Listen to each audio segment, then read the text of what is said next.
let's talk about it.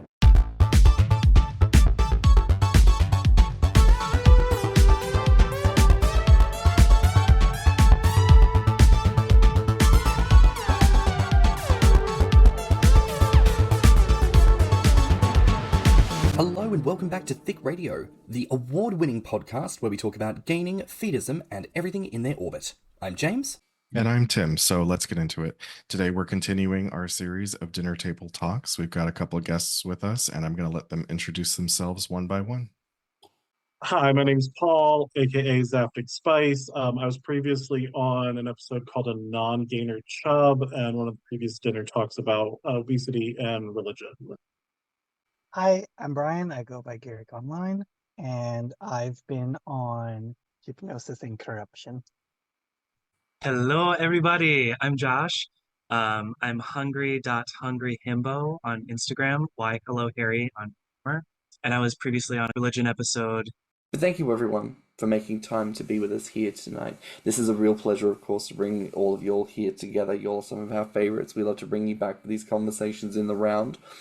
And today we're going to be talking about mistaken identities, which is as different people who exist in the world, on the internet, in and around thicker spaces, shall we say, various people within the gainer and fetist communities may ascribe wrong labels to us, as in some of us may identify as gainers, and maybe are referred to as encouragers incorrectly.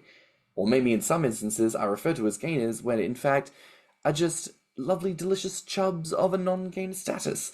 And so we're going to be talking around what that kind of presumption does for us as people who are just trying to live and thrive in the online space. So let's get into it, y'all.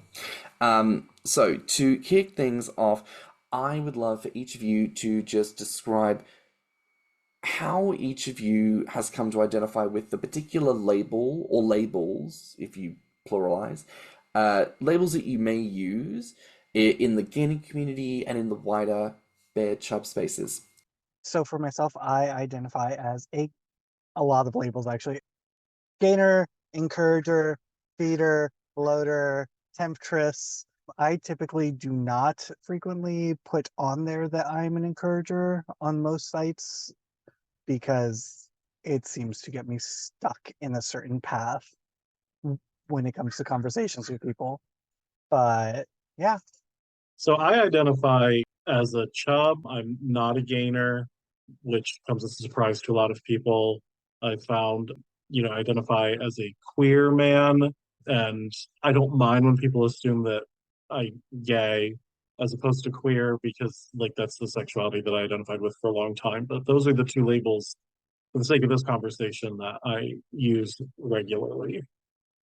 As for myself, I think that more often than not, I've been mistaken, especially in my early gainerism, was mistaken for an encourager just simply because I was skinny in stature. And that's something I think that many of us can relate with, or some of us may not relate with. But I remember on my first Grommr of the Seas, that many people were assuming that I was encourager. Probably more than half the people that met me were assuming that I was encourager unless stated otherwise. And then even still, when I was clear that I was a gainer, then they were like, but you probably play more of an encourager role, right? And I'm like, no.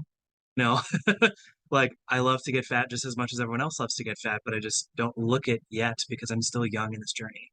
So I think it's important to include where you've been on that path. I may be just getting ahead of it, but yeah, that's kind of my experience of it. I think the label that I probably most identify with these days is daddy, but if we're going to get technical, I am a switch depending on the situation. I am predominantly a gainer, but I can encourage if the situation calls for it. But I think I kind of set myself up in a way that I had pretty much non-presence as an encourager prior to coming out as a gainer. So most people got to know me as a gainer, and therefore it's kind of rare that somebody approaches me from an encourager kind of position. For me, I know that my labels have shifted. So not within the community, I've always identified as a gainer within the space.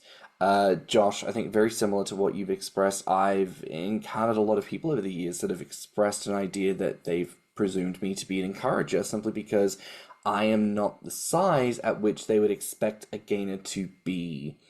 And this is usually coupled with expectations of growth in terms of if you were really a gainer, you'd have put more effort in. If you were really trying to achieve this, we would see more progress by now. Which connotes the idea that people are owed performance of growth or the performance of gaining. Which is a topic we can circle back around to, especially as it attains to how other people have come out in recent years to express fudged numbers of their own growth. So I think it's a bit of it's intoned of a wider issue. But when I say that my labels have shifted over the years, it's only in recent years I've understood myself to be non-binary. I use the label of demi-guy or demi-boy, or demi-man, demi-male adjacent, whatever term, kind of works for me. But that's obviously shifted from a cisgendered label that I wouldn't have ascribed to myself originally, but I would have been by default because that was simply what I assumed myself to be. So, the non-binary label is a bit of a new introduction, and I think like a lot of queer men, a shift from identifying as gay to identifying as queer as a very intentional thing to encompass both my sexuality and my gender in many instances, and also as a very convenient shorthand to really express that what I am, no matter which flavor or label or spectrum you're looking at, is probably just not gonna be the presumed typical cis-het whatever. So labels have definitely shifted for me over the years as well. And I've loved hearing about each of y'all about what labels you identify with and how that interacts with y'all. I want to ask for each, do you find that these labels empower you? Because I know that oftentimes people love to chide labels and suggest labels are limiting, it puts you in a box, and we just need to get rid of labels, there's too many labels. So how does your label or labels make you feel? And if they provide you with challenges, what are those challenges? I certainly have felt most empowered by the label gainer, only because of my own personal background of feeling powerless because I was skinny. And so I think that like finding and ascribing myself and feeling like that is true of myself, because it is, that I'm a larger person. I've grown quite a lot of just fat and muscle and hard-earned mass on my body over the time that I've been gaining. And I think that just helps remind myself that it's true. It negates a lot of the old harms, the old bullying, the old whatever that had happened for me in my past. And even if it is bullying that still happens, then I'm just like, fuck you, I'm a gainer. Like it helps me stay grounded and like knowing what I like, what I want. Even though I love to encourage as well, like it's also just more weight towards gainer, as well as like even I don't even think that I shared my pronouns before, but I use he, they pronouns. And I don't describe myself as necessarily non-binary, but I just also don't feel completely like super he. Well, when you say super, I don't feel super he, like we've got all of these ridiculous examples of masculinity, hyper masculinity all throughout media that we've all grown up with. We've all seen Fabio on the cover of romance novels, and we probably all watched at least one episode of He-Man, and that is the gayest shit on earth. Every time they try to throw up this hyper masculine image and say this is what a dude is like, no, this is also a gay man. Like, this is also somebody who sucks dick. Like, come on. Yeah, I always reflect on being a young person trying to engage with the bear community in my hometown. And, at the time, especially the average age of the members was around 55. And it was very interesting trying to connect with this community and finding people who would make these comparisons about, oh, I'm not into feminine men because that's not attractive to me. And yet, is not the concept of two men fucking just the most homosexual thing possible? Like, even if you are with the campiest, most effeminate man, that is still more gay as fuck than heterosexuality could ever be, because it is still too male identifying. So, I don't know. I find the way that people split the difference and rationalize gender and performance expectations in sex very, very fascinating. And to be honest, especially as that interacts with fatness, because fatness is often used as a vehicle to degender people. There's the notion that after a certain point, male and female bodies look the same. So it kind of becomes anything you want it to be. Part of the reason why I've started identifying as queer as opposed to gay is because I feel like it just covers the spectrum more. Like I'm mostly attracted to men, but not only men. And I'm kind of a man, but like there's some gray areas around the edge. And so that's why I really love the word queer, and I understand that some people don't. And I would never call someone queer who does not want to be called queer. But I love it. Also has sort of like a ballsiness to it. Like it has like a political connotation. It has like an almost like, I don't want to say aggressive, but it's like in your face. I'm not holding hands with another clean cut gentleman on the cover of Time magazine. I'm a man who fucks other men and non binary people. So that's why I really love queer. And part of why I was hesitant to call myself a chub, just because of my own internalized fat phobia. And I'm like, no, I'm a bear, just the very largest one. But I also found myself not identifying with the bear community because I think in more recent years there's been some strides, but there's been such an emphasis on traditional masculinity, grilling and leather, and all of those things are great, and I don't have any problem with that. But like the idea of like me having purple hair or painted nails was seen as like something that you have to overlook if to be attracted to me. And I'm like, no, that's part of my gender identity and part of my sexuality too.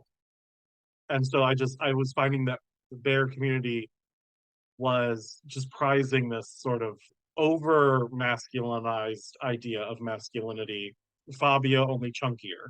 And so that like I still love the bear community, and I enjoy bear events, but I feel like chub just describes me better.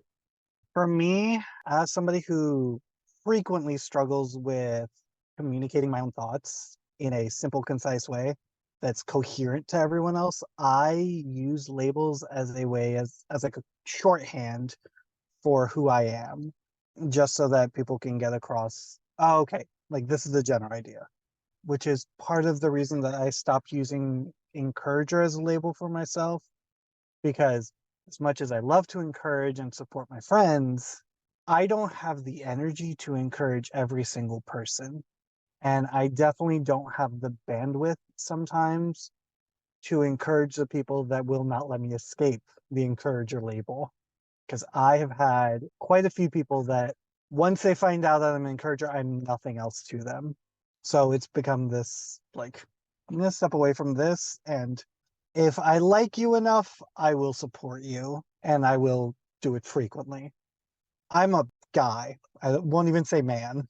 And even with that, I'm like, I've taken that one and not given it back. I'm like, I do my nails. I color my hair. I like that.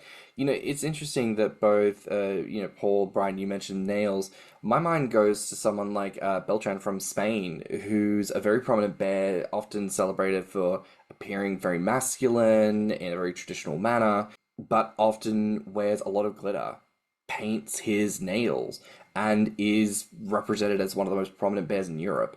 And I do feel that there is beginning to see this shift away from what this idea of traditional masculinity is, or at least this requirement of traditional masculinity.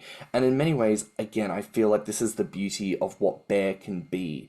A bear does not have to be the stoic traditional bear. A bear can be an infinite number of things that is inclusive of size and shape. Race and color especially is another factor that I think is often overlooked in a lot of those sense of spaces. It's often relegated to just being, again, a very simple Tom of Finland pinup drawing that doesn't get explored too frequently. So I want to say thank you to everyone for sharing, their perceptions of label. But for you, Tim, what about for yourself? Because as you say, you've taken on this role of daddy, and I know that there are elements of like you try to work out. There's like a slight muscle element to your gains as well.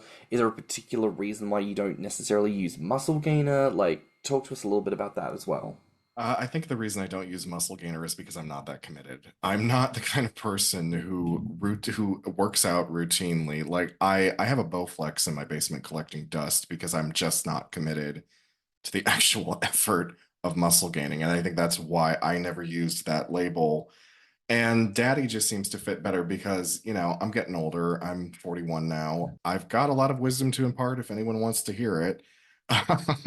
And as a person who's been kind of established in the leather community for over a decade, I'm not a sir because I don't believe in the new guard way of just labeling yourself a sir and that's all you've got to do. I prefer the old guard method of training, and I have yet to find someone that can train me. So sort of Sir Light is daddy. It's not a formal title. Anyone can call themselves daddy. And it's much more of a mentoring kind of philosophy than it is like a dominant, I am your sir, you are my boy, you will obey me kind of thing. Just throwing it out there, I also identify as daddy, so feel free to slide into my DMs with that. I also just listening to Paul and Brian and Tim talk a little bit more about like just other like adjacent kinks to our community as well. I relate with Brian as well as like bloater, inflator, other things like that. I've realized that like some of those labels are either like discounted in the gainer community as like bloater's not really a gainer or inflator's not really a gainer because as a bloater, like sometimes you're not necessarily doing it to like keep it on your body or like you're not stuffing yourself to keep it on your body. You're not like blowing your belly up to like make it stay that size forever. You know what I mean?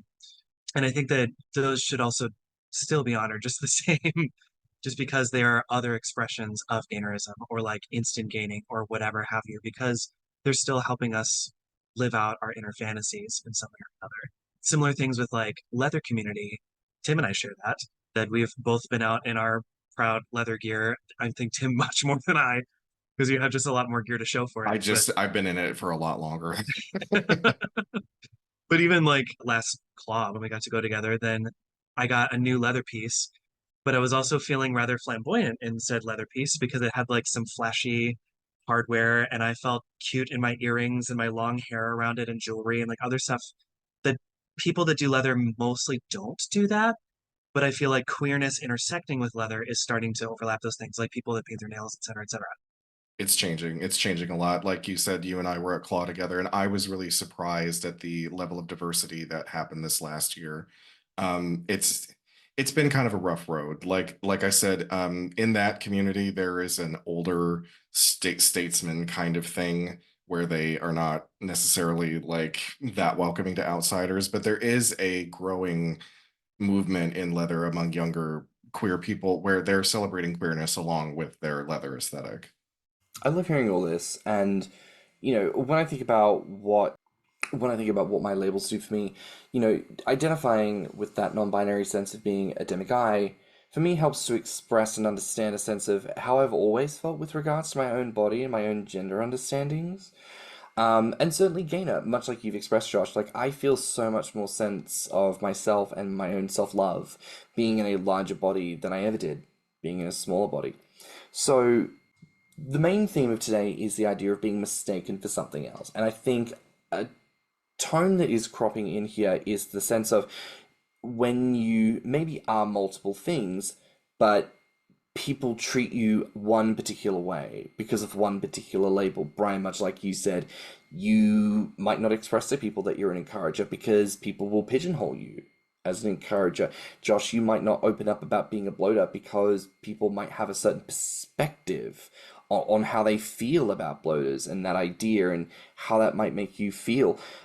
I want to ask specifically for y'all, and opening this up to Paul and Tim as well. If either of you also have labels that you don't share for similar reasons, but at the very least here for Brian and Josh, can you share with us some of those experiences of what that is like when someone pigeonholes you and maybe how you have to navigate that and how that flavors your interactions within the wider community. For me, obviously, I've already mentioned the whole encourager thing. And in a couple situations, I've had where a larger guy, over 400 pounds, this was back when I was still like lower hundreds, proceeded to tell me if I am going to be messing around with him, I am not allowed to gain.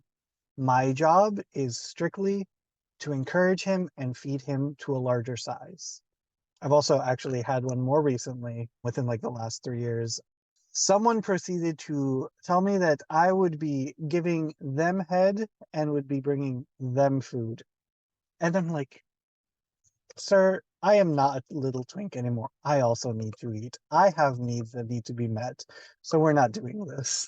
And I've had a couple guys like that once they find out a certain role that I'm into, like bloating or even I will say mpreg, only for the sake of the bellies are interesting and the instant growth, or not instant, but rapid growth and insane appetite is always a plus, but then proceed to talk to me about nothing else except mpreg. And it happens. I'm more okay with that than shoving me in a specific role that I don't necessarily want to stay in and not giving me the option. Whereas the mpreg guy was like, oh yeah, I'm sorry, I just really like this thing and I don't have anybody to talk to about it, which gave me a little bit more community. I was like, oh, here's these other people too.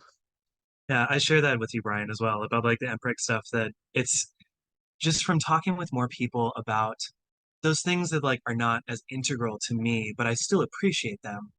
It is interesting to like just based on my own body shape, because like I guess as of more recently, because of this job that I've been working, I've been very sedentary and haven't been able to get to the gym. I do like to have like a very equal amount of like muscle and fat gains for myself, but I've been starting to concentrate a little bit more around the belly lately. And that's, not a bad thing, but it also does attract like the MPreg crowd, hyper focusing on that aspect of me. Albeit I can relate with them, and I've from talking with more MPreg people, I think that like I'm starting to relate with that even more so and like see that's attractive, but it's not really the first thing that I go for, and I agree with you on that. Like I have to also communicate and say like this isn't entirely what I'm into. I do like talking about my muscle gains. I do like talking about my belly gains. I do like talking about, bloating and inflation. I like talking about blueberry. I like talking about a lot of stuff. So like case in point with inflation stuff, just for me personally in my unique experience, I guess. Inflation I think is discounted because of how I said before, like it's not a permanent gain. Or it's just not something that actually like directly reflects to your belly. It's more like just inflating your intestines. Like of course I get it. Of course I get that like that is what it is. But it's more about like the sensation of what it is. You haven't even bothered to like ask me like what makes inflation pleasurable to you. Like that's what it's about. It's not about like just the look all the time. It's not about the appeal to the gainer community all the time. Even with bloating with food, like sometimes it could be about like how much you eat and stuff like that, but it's not about how much fat stays on your body. I sometimes find that with some folks that like I'll be talking with them about like, oh, I want my belly to get so much bigger, things like that, and they'll start to talk about how much they want to stuff me, and I'm just like, and then you shove a hole in my ass and like start pumping away, and they're like, oh, and they just immediately get disinterested in it because it's not their fantasy. So I find it interesting because like things like that aren't as permanently tangible are just discounted. I mean, I think this is a big part of this, much like you were just saying, Josh. Gainers who find themselves discounting things because it is not about how they feel about something. And I think this is one of the major ways in which we need to talk about power and privilege in the gainer community, the same way that we need to talk about how cis white men center themselves as, well, what do you mean it's not all about me? What do you mean you don't exist to adhere to my perspective? What do you mean you don't exist for my pleasure? How dare you not be here for me?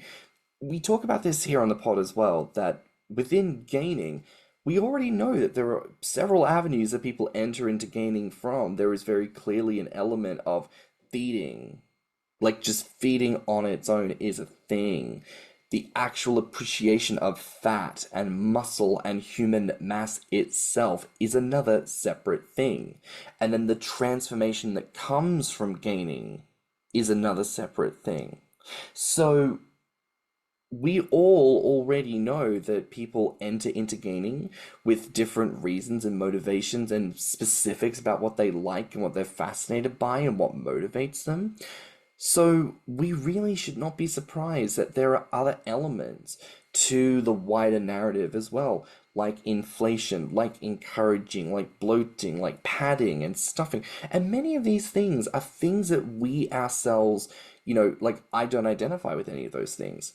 But I know for a fact I did them when I was young, when I was a teenager, when I was a child, when I was too young to do these things myself, when I had no access to these things. They gave me access. They gave me a language and a way to express myself when I didn't have other tools to do so. And that doesn't relegate those things to a category of being a juvenile act, but that's how that worked out for me. And it doesn't discount them. And I just find that interesting that within a wider community, Tim, you often say we are a group within a group within a group, and yet we still find excuses to cut away at aspects of the broader narrative. And I just find that really strange, that willingness to discount others in our space.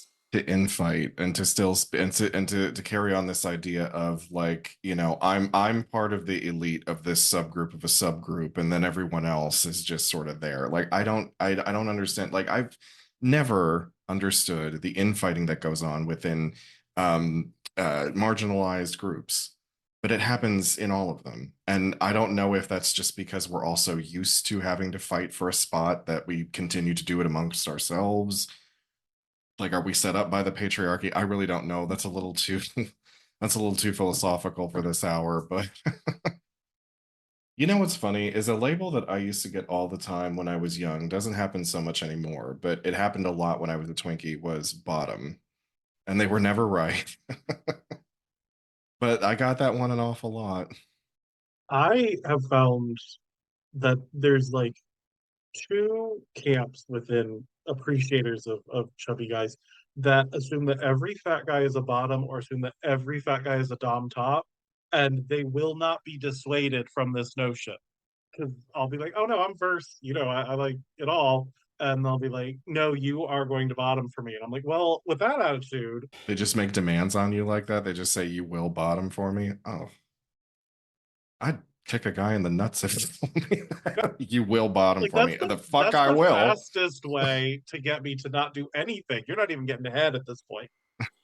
I mean, we need to talk about that. Like, the insistent element is curious to me. I've often expressed chagrin with the community. I've quit Grommr twice in the past because I had really negative interactions with people, mostly around their expectations on my weight. But I remember one instance in particular. It was a guy who was just convinced that I was an encourager trying to get attention. Like, the only reason you try to tell people that you're a gainer is because you know that no one's looking at you for any other reason, so this is how you're trying to, like, get all of this. And this is one of the reasons why, and I remember saying this during the Encourager episode, like, as a community, we need to have a real come to Jesus moment about how we treat non-gainers in our spaces. Because, yes, the gainers are getting fat. Absolutely. No one's denying that. But I don't think that gives permission to treat non-gainers like shit. I don't think it gives any permission or justification for foul attitude or for bad faith actors trying to run amok in the space either. And I think this is a big part of what we struggle with, this sense of gainer superiority, which, and again, the gainers are the ones getting fat. We've talked about this, how the gainers are the ones often shouldering the responsibility of navigating fat phobia in the world. And yes, there is that very particular experience. No one is discounting that.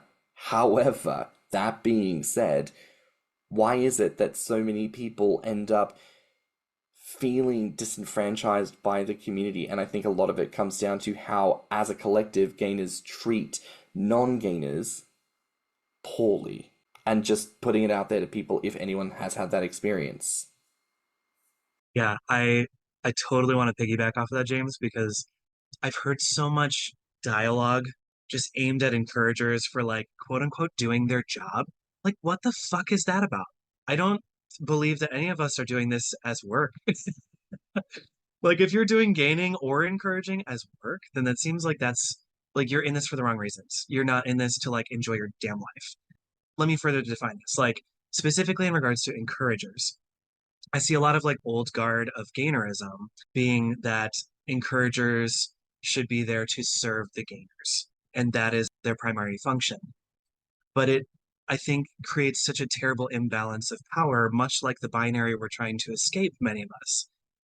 It's so strange to like put somebody in such a subsidiary role, only unless you're also explicitly including BDSM or like some sort of sub-dom play. Like, that's fine if that's your bag, but like it's not all of our bag. I don't think that all encouragers should be expected to do that, or not all gainers should be expected to like be submissive or bottoms or whatever. Like, if you're an encourager, then you should also be uplifted, celebrated, thanked, like all those kind of things for the monetary, the time, the literal strength that you do pulling our fat asses out of chairs. Like, it's so much to give for also the appreciation. All we ask in return, speaking from gainers and other gainers that I've talked with, is like that simple support of like helping us through our complicated lives and navigating all that fat phobia and all that stuff. Because that's the emotional support that I think is most important, not like buy me dinner, all this other weird stuff that feels a little bit too dominant to me. That particular dynamic that you mentioned, Josh, that one about like, the encourager provides for the gainer. I mean, does it feels kind of transactional, doesn't it? It kind of feels, I mean, I don't want to say like sex work because it doesn't always lead to sex, but in that sort of money exchange way, it kind of feels like that, doesn't it? But in a way it is, because we often talk about this, how as gainers we don't usually engage in traditional ideas of sex, but we talk about our belly as a sexual instrument. We talk about feeding and those kinds of tones of intimacy as our variation of sex. So in a transliterate way, I think it is an idea of that. I think it is an idea of sex and therefore sex work, which I think changes the impression that we have when you've got gainers who wind up begging for donations or begging for this. It becomes understandable why people feel uncomfortable with it, because it becomes a public declaration of begging for sex on public platforms. So when you begin to apply a certain framework to how we act, I think that's why it's important to have these kinds of discussions, because as individuals you can sit there and look at certain tropes or certain actions of people and think, oh, this doesn't quite sit well with me, or oh, this makes me feel a certain type of way. And because we don't have language around it, because people don't talk about it, people just go, well, I don't know what to say about it, so I guess I'll just keep quiet. But I think in reality, you are right. There are tones of sex work that are thrown into that aren't being addressed properly. And as a result, the sex and the work are not being respected by people. It's being presented as a form of expectation or demand, as if from a typical queer lens, I'm a gay man, I deserve to have someone fuck me. I deserve to have the sex because I have sex desires, therefore someone should be here to fuck me. That's a very incel approach to sex.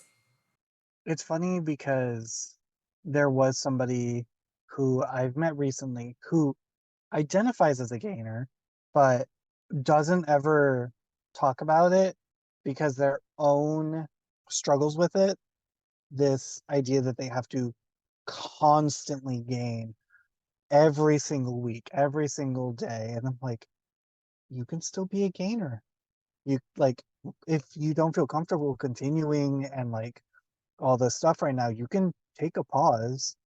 And that, like, having to explain that to somebody else really brought me back, because when I first started, and I struggled so hard to get out of my twink phase, there were periods where I stopped putting gainer on my profile if I was stuck, just so that I wouldn't have to deal with people going, oh, well, you haven't gained anything in a month, so like, what are you even doing? And that just put such a negativity to the community. And I was like, I don't even know if I want to continue.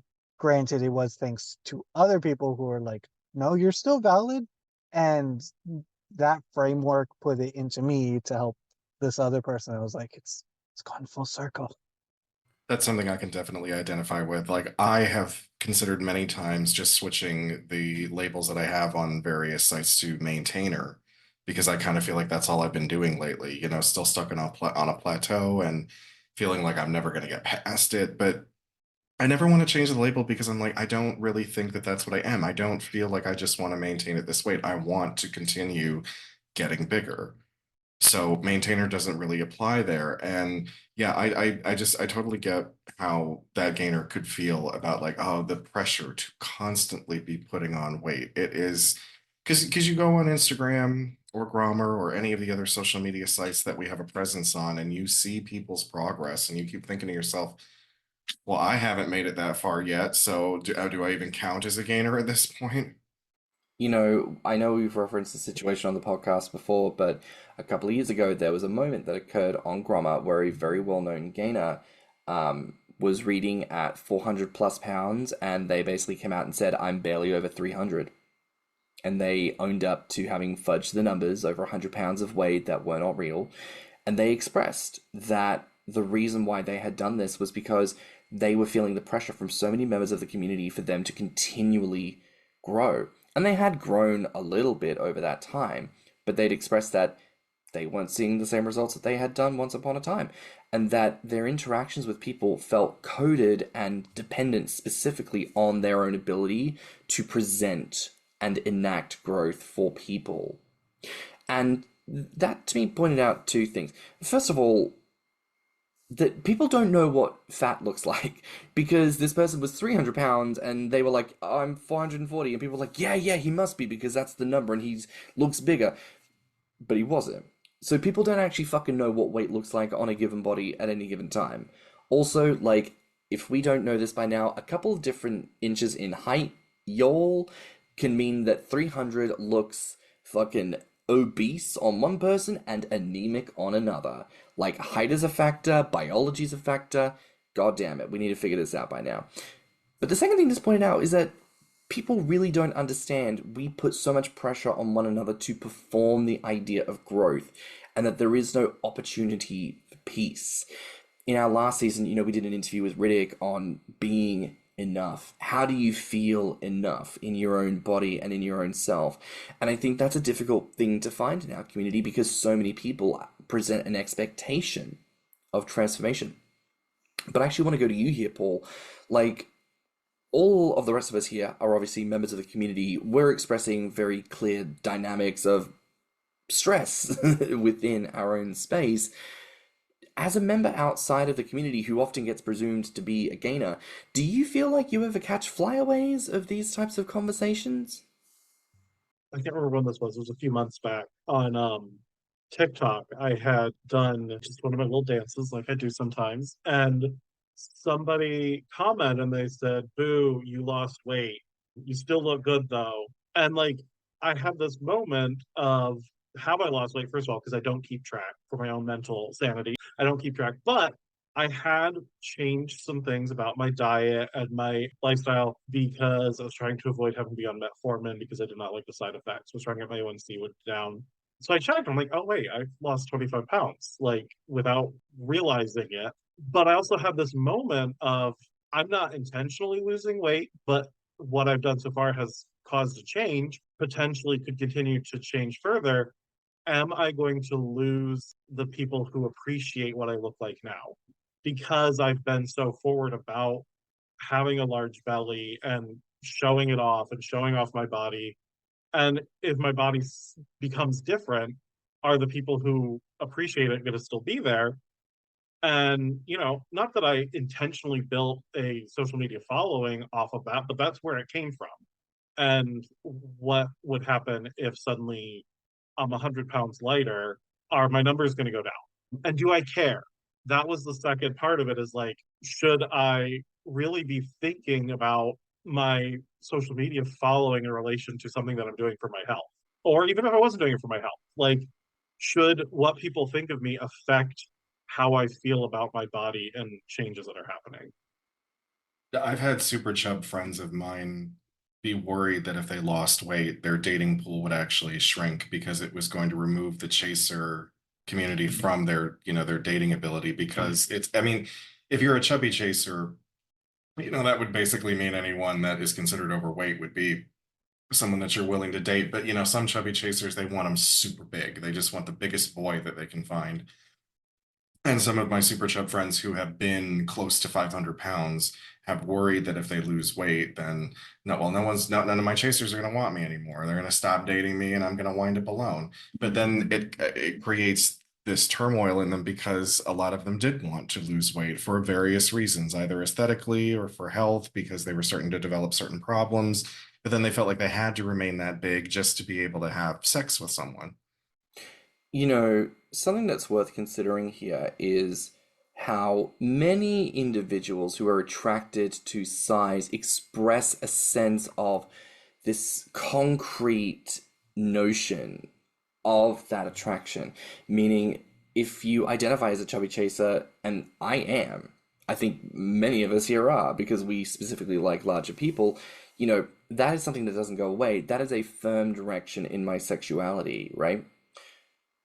No other precursor of identity is transitional in such a particular way.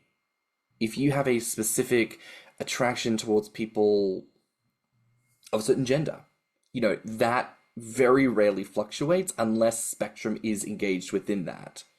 If you're attracted to people of a specific whatever, that rarely changes, but fat changes. Bodies change. And it's an interesting idea to express how you might have a firm and specific attraction towards size in a certain manner, but size changes. And how do we navigate that? How do we navigate that for ourselves as the person changing or the other person changing? And how do we adapt when labels and identities shift and change? One thing that I've learned with labeling myself, because I am somebody that does it for a sake of ease for explaining who I am to others, is they're not everything. They're not rigid. They are flexible, and you can pick and choose whichever ones you want, whenever you want. Today, I'm a gainer. Tomorrow, I'm not. And there needs to just be like a certain, both a flexibility with identifying yourself and accepting who people are. Like, we're all fluid in some sense. So there should be just a level of sway that comes with somebody telling you that they don't identify as that. We should still freaking support each other. I want to piggyback right off of that because, small anecdote, when I was younger, before I was even like out to myself, out as gay, out as really anything, I was such an extroverted, people-pleasing person that I simultaneously wanted to be known, but not defined or felt like I was figured out. Like if somebody says like, "Oh, I could predict like you were going to say that," then I'd be like, "No, you couldn't." And I feel like it's so ironically opposite of how I am now that I'm grateful to have a label and I'm grateful to have like definition and grounding and like know who I am, but also to be continually discovering that. Like you were saying, Brian, like today I'm a gainer, tomorrow an encourager. Today I'm talking to somebody who wants to make me 500 pounds. Great. I'm a damn gainer then. Tomorrow I'm talking to somebody who like finds my encouraging charm to be like the best thing ever. Then like, damn, I'm an encourager because like I feel empowered in that too. I think that it's interesting to like to find your groundedness, but to leave yourself open to change. Change in yourself, change in others, change just kind of all around. Um, Less for my younger self's obstinance of like, I don't want to be figured out. What do you don't know me, but it's more about like, yourself. That's what it's for. Yeah, I feel like labels should really just sort of be like a shorthand explanation of kind of like where I am or someone is at the moment. Like, I hate the word chaser because I'm not running. So, you don't have to chase me down. But everyone knows what it means. And so until there's a better word for it, then I will refer to, yeah, that person's a chaser, and they can identify as a chaser. So like that's one thing that I was thinking about with labels. But another thing that I was thinking about when I was reading the outline and stuff like that, that I want to bring up, I have added to my Instagram profile that I'm not a gainer because of the number of times that I've been assumed to be a gainer. And it still happens, and I still find myself sometimes like I hesitate to post any kind of content in which there's food pictured because it brings in comments that don't make me feel good. And I think just in general, I think this is a rule of thumb that I think everyone on the internet should probably have is just think twice before you say things.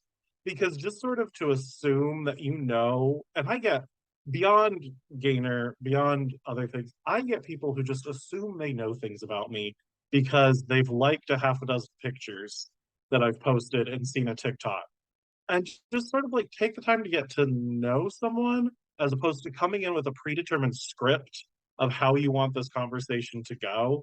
Because I sometimes feel like I'm being handed a script to a porno that they want me to act in, and I didn't sign up for that. I my own person, and I have my own thoughts where this conversation's going. No, 100%. And to a broader extent, that also includes like just public figures, y'all. Like we've talked about this before. Tom Scar is a brilliant YouTuber who fucking hates this community because too many of you cunts fucking were crazy with him, and he did a video about it, and that was not good. That's not good, y'all. As a collective need to feel genuine shame for that. And this continues on with all sorts of celebrities. Like, I get your love, Matt McGorry, but I swear to God, I don't follow that man. And I wanted to because I thought he was cute. I thought he was a cool actor.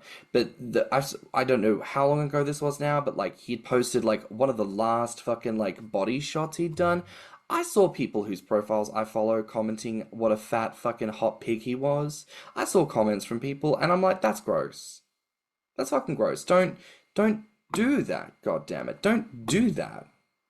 Labels are not just things that we ascribe to ourselves as we were discussing as shorthand. It's clearly ways in which we like to presume that people are. I presume this of you. I expect this of you. And these things clearly don't pan out well in the wash.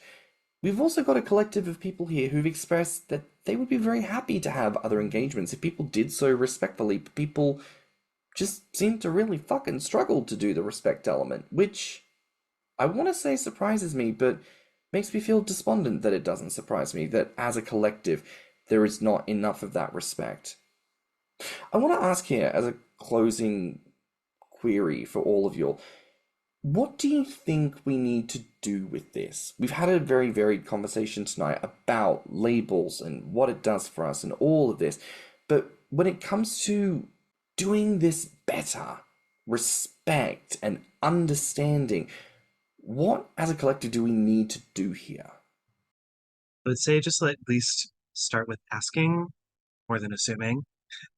I know that probably just sounds really simple, but like how far we will go if we just simply ask questions or if we're curious about each other and about ourselves.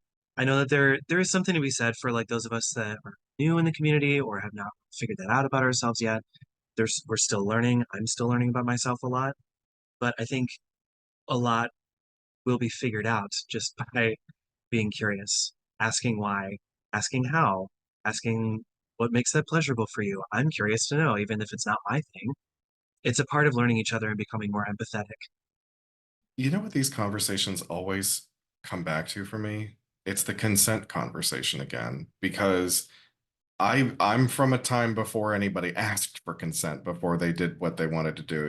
Like I got used to being groped and pinched and having someone reach up and grab my genitals. Like I got so used to that I when the consent conversation came around, I was genuinely like, what people are supposed to ask me? Because I had no clue. And every time we talk about these conversations with like how to approach someone in a respectful manner, it just goes back to that consent conversation. And I don't know if queer men around my age are like I feel like we were young when this conversation was coming in, so I'm hoping that we are that we are carrying that on. I know the younger ones are, but the ones that are above us still feel like, well, if you're going to wave it in my face, I should be able to touch it kind of mentality.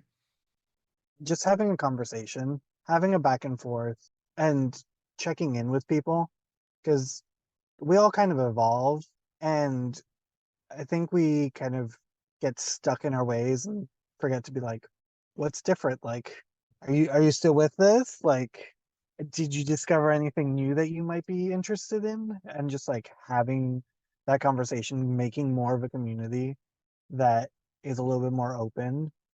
I sometimes think people are driving them crazy because I'll constantly ask consent again.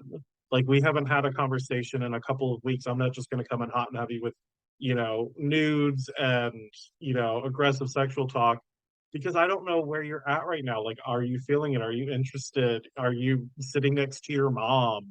I feel like being curious, being open, being respectful, and not just coming in with like, oh, well, you said that you were into this once, so now that's all we're going to talk about every 3 weeks for the rest of your life. I think something I've really gleaned from tonight is how so many of us have had experiences where people have projected expectations, whether that is because of labels that we have made explicit or whether they have simply presumed labels because of their own ideas. And I think the root issue in this is the idea that the other person exists for you, that the other person exists for your pleasure, that they need to fit the role that makes sense for you, that you are the star of the show. And in fact, this is a conversation that comes down to 14-year-old sex education that we all get in high school. Sex is meant to be the meeting place between two different people. It is not just about what fulfills your fantasies. It is about how you can both show up for one another. It is an experience you have with one another actively. And I think that if we as a collective are really struggling to respect each other when it comes to sex, it probably is a strong indicator that some of us have maybe masturbated alone in our rooms a little bit too much and probably need to try and, I don't know, learn how to be human again. Learn how to engage with people respectfully, without the pretense of sex, or just asking other people what they can do for them instead. But I think this has been a really powerful conversation, and I really appreciate each and every one of you bringing this to the table today. Thank you, everyone. This has been a pleasure. Now, where can our listeners find each of you online? You can find me at zaftigspice, Zaftig Spice, as in Spice Girls, on TikTok and on Instagram, and also certain spicy site. You can find me under gwrychpiggy. Look for the spelling somewhere below on Grommr, Instagram. You can find me at hungry.hungryhimbo on Instagram. And you can also find me as whyhellohairy on Grommr. Well, that's it for another week here on Thicc Radio. Please remember to like and subscribe, rate us 5 stars, and leave us a good review. If you like this episode, the podcast, or just us in general, please share it with your friends and encourage them to tune in. You can find me on Instagram and BlueSky at stannnum. And you can find me on Instagram, Twitter, YouTube, and TikTok at thiccymouse. You can also look us up on Instagram, YouTube, and TikTok at Thicc Radio, or at our website at podpage.com/Thicc Radio. If you want to submit a voice note or become a financial supporter of the show, you can find the links in the show notes, and you can always write to us at thethickradio@gmail.com. So until next time, bye, Fats. Bye, Fats. Bye, fatties. Let's talk about it.